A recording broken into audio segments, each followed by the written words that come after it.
Axis Mundi.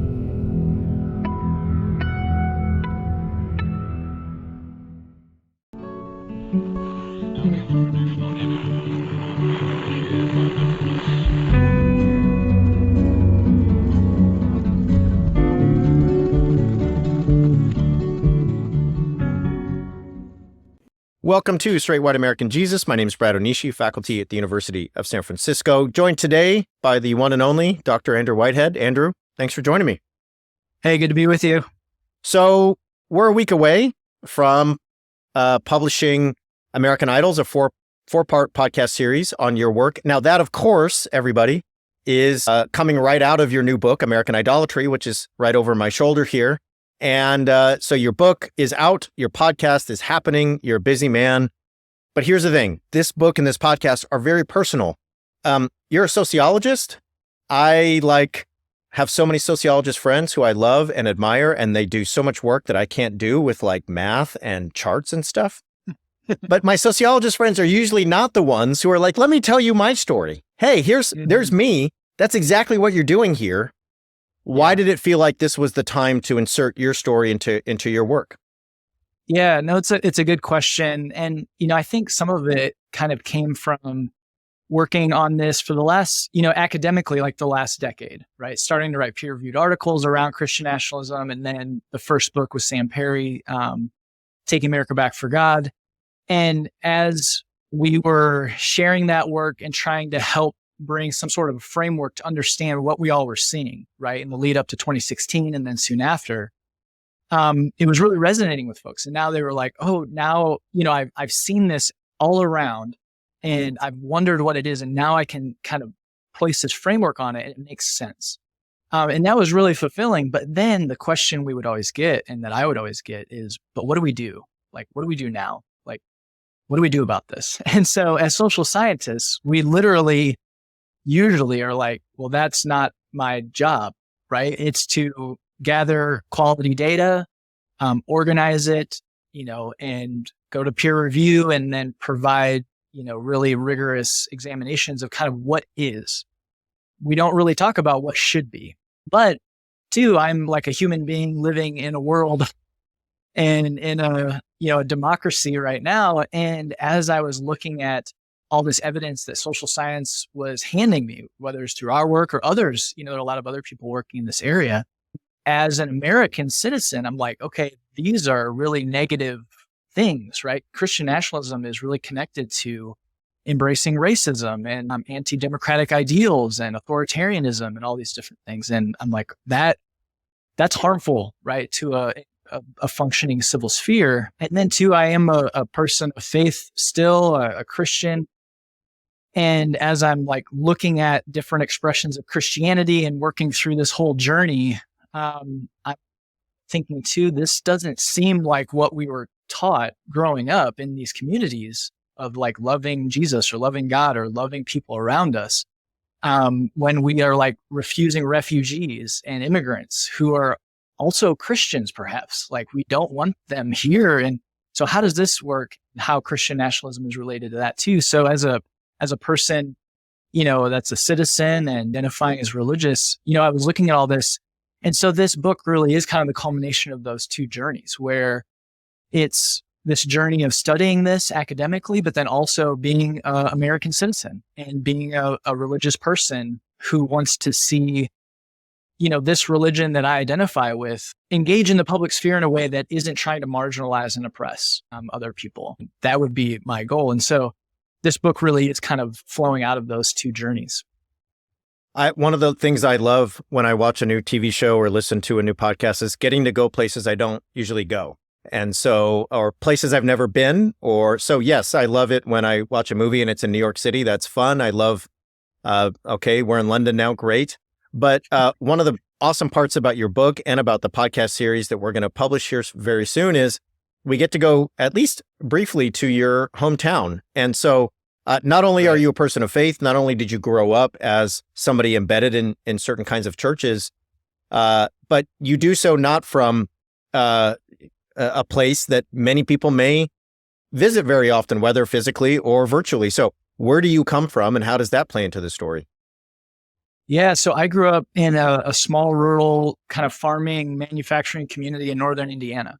So like literally over the last 80 years, the population has hovered between like 1,500 and 2,000 people. Like it just has not grown that much, hasn't shrunk that much. It's just there. And in this community, it is pretty homogenous, demographically, and then religiously as well. There's just not a lot of variation. Like if we're talking about diversity, it's like, well, are you Baptist or the missionary church or Lutheran? Some brand of conservative Protestant Christianity, that's about it. And so, in this community, and I don't want to like say, oh, we all need to get back to how rural communities work, because I think that is, not true. But in this community, my experiences growing up, it was a caring place, right? I was cared for, a rough kind of childhood, junior high, senior high years for me in my home. So church was a place where I felt safe. And I appreciated that and was, taught the Bible and taught to love Jesus and these different values. But then what I started to realize was these folks really cared for me. But when we took those values and looked at folks outside of kind of our particular group, it seems like then they got put in the back seat. And that's what I didn't understand. And I think for a lot of folks who grew up in a conservative Christian area or churches, this is what we've been wrestling with over the last couple of decades, is like, why don't these values now apply to these other groups, whether it's religious, racial, gender, sexual minorities?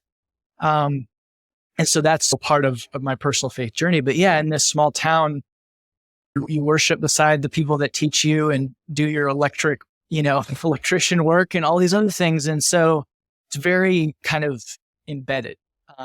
And so, yeah, as I started to move beyond those and start to see the cracks in the worldview that I was handed, then it was starting to try to make sense of, well, what does this mean in this larger group that I'm a part of, right? In this nation or even globally, and trying to make sense of my faith, citizenship, all of those things with that. So I want to ask you one more question about growing up there, but I want to ask you a serious question before I ask you a non-serious question. So last serious question is, is it fair to say that for you to remain a Christian, you had to leave Christian nationalism behind? Yeah, I think that really is the crux of it, is that for me and others. So as I was reading folks and hearing their stories, especially of those that have been marginalized by white evangelical Christianity. So as a white Protestant man, this country has been built for folks like me, right? Doors opened, and I didn't even know doors were there. They were just open. And so starting to be able to recognize that was helpful.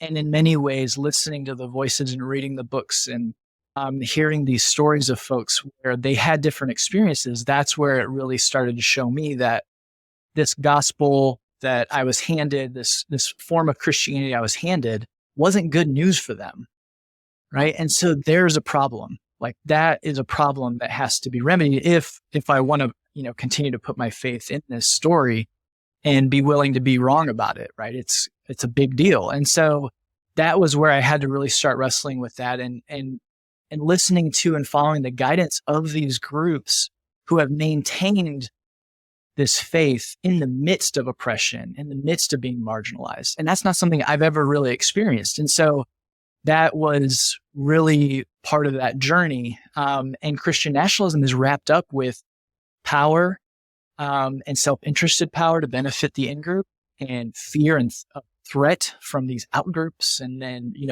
moving towards violence towards those groups. And so all that I had to set aside if I wanted to follow what I found was a beautiful representation of the Christian faith, where it is used to love and serve and overturn systems of oppression, things like that. And real quick, the last thing too is, I have 3 kids, and my oldest and youngest have severe intellectual disabilities. And it was my experience of just being near them and recognizing their marginalization that, again, I'd never experienced personally. That was a part of that journey too, where I was like, this faith I was handed, this kind of victorious, always winning type of faith where, you have dark moments, but then you're going to conquer. I was like, that doesn't resonate with my experience right now. And I need to look elsewhere. And so all of that was kind of wrapped up in this journey. Well, and you really outline in the book and in the podcast series the idols that you think Christian nationalism worships, fear, power, violence. And so, to hear you talk about it makes a lot of sense. You also just asked a question I think would be a great question for everyone who identifies as a Christian to answer or ask themselves, which is, who hears the good news and receives it not as good news? For whom is the good news not good? And if I ask that question, it helps me understand how my faith and my Christianity may be having at least blind spots and at worst, idols that you discuss at length in the book. So, all right. So you grew up in a really small town and then you went to Purdue. A lot of people listening and watching know Andrew Whitehead, world-renowned sociologist, author of Taking America Back for God. You and Sam Perry are like out here doing this work that is essential for understanding Christian nationalism. You're a really big deal. But you went from like a town with 2.5 stoplights to Purdue. I went from my hometown to Oxford. When I got to Oxford, like on one of the first days in the dining hall, they served moussaka, which I was like, I don't even know what that is. I don't know what this is, but I'm hungry. So let's eat it. And I'm going to pretend like I've had this before because everyone else seems to know what this is. So when you got to Purdue, what's one thing that happened where you're like, well, I'm not home anymore. I'm at Purdue and this is a new thing. I'll have to learn how you do this. Yeah. Well, it's so funny you asked that because, as I was thinking of it as a high school senior going to Purdue, I was like, I am going away to college because it was like 2 hours away rather than 30 minutes away in South Bend or wherever else. And so that was really funny to look back because it's still in Indiana. It's still pretty agriculturally bound and it's not a totally diverse, but it's more diverse at Purdue than Indiana generally. So it is funny. I think a lot of it there at Purdue were, courses where I was able to, both in sociology, but then history courses that I would take, where it's just engaging with, learning about the kind of ancient history of Christianity, right? The first 150, 200, 300 years, and wrestling with that, or learning U.S. history from colonial period up through Reconstruction. And then seeing kind of these threads throughout, just understanding like where we are now and the context that surrounds us, how history has played a role in that. And I think in my work as a sociologist, really being able to gather data and understand where we are now, historians and good history have been so important, right? To set the context and understanding of why do we see what we see right now. And I think it pairs so well then where sociology can then say, hey, this history that we're, documenting, here's what it means for us today, right? We can make it kind of come alive. This is still with us, right? The famous quote of Faulkner, I'm going to get it wrong. Maybe you know it, but history isn't even past, right? It's like, it's all around us. We're living in it. And so I think those were the moments where, two in particular, where I'm in a history class with a renowned, scholar of the founding period in religion. And he's like, hey, the founding fathers were mostly deists. They certainly weren't evangelical Christians. And I was like, oh, okay, that helps things click into place, right? Or another one was, learning about Constantine and the vision he saw and sitting there as like a good evangelical and being like, okay, so he saw this light and this shield and God was speaking to him. And then they went to war and they were just, we grew up hearing about Christians being killed by Romans and all these things. So now God would want to support. So, just, it's kind of silly maybe to look back, but I don't, look too down on my past self because I didn't know any better, right? What I was handed is where I was, but it seems naive to think about now, but those were real moments where it was like, okay, I have to think about this. And I never had to before. So those were the times that really come to mind, once I went away to college. Well, you have much more dignity than me because I asked you a non-serious question. You gave a really thoughtful answer full of insight into how you've arrived where today. I thought you were going to tell me that, you tried hummus for the first time at the dining hall or, whatever. Clove cigarettes. There it is. Yeah, okay. Now we're getting the real, now we've got it. Yeah, that was. We're getting the sordid. You need dirt. The sordid past of Andrew Whitehead. All right. Now I've accomplished my goal. Now I can sign off the interview. Okay. Well, friends, here's the thing. In a couple days, you're going to have a chance to listen to the first episode of American Idols. We're going to play the trailer here for you so you can listen if you haven't already.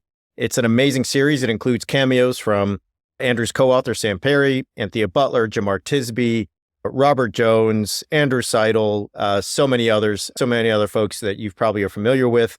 And if you haven't already, you should go buy American Idolatry, which is right over my shoulder. It's out now from Brazos Press, and we'll really give you some amazing insight into how Andrew, someone who's been studying these things for a long time, but has been practicing Christianity for much longer, understands his own faith journey and the threats that Christian nationalism poses to not only the American democracy, but also the American church. Right. What are the best places for people to link up with you as they listen and read and want to connect with your ongoing work and other stuff you're up to? Yeah, so I am still on the platform, Twitter, whatever it's called for now. I'm planning an exit strategy. It's just getting really gross there. And so basically due to Elon, but I just started a Substack, and so it's American Idolatry. So people could hopefully find me. I hope to transition more to that and just go a little bit deeper, have more conversation, those types of things. I'm also on Instagram and Facebook, so the social media sites. But yeah, that's the best place to kind of keep track. And really looking forward to the podcast and obviously I have a vested interest in the podcast, but I listened to the first episode that Brad and Scott put together, and it's really wonderful. So I'm so excited to share that with everybody. No, we are too. And anyway, all right, guys, want to thank everyone for listening and for watching. We'll be back later with That's in the Code with the weekly roundup and everything we're doing. But look out for American Idols. And if you haven't heard already, go to accessmundi.us for information on the brand new network we've just launched.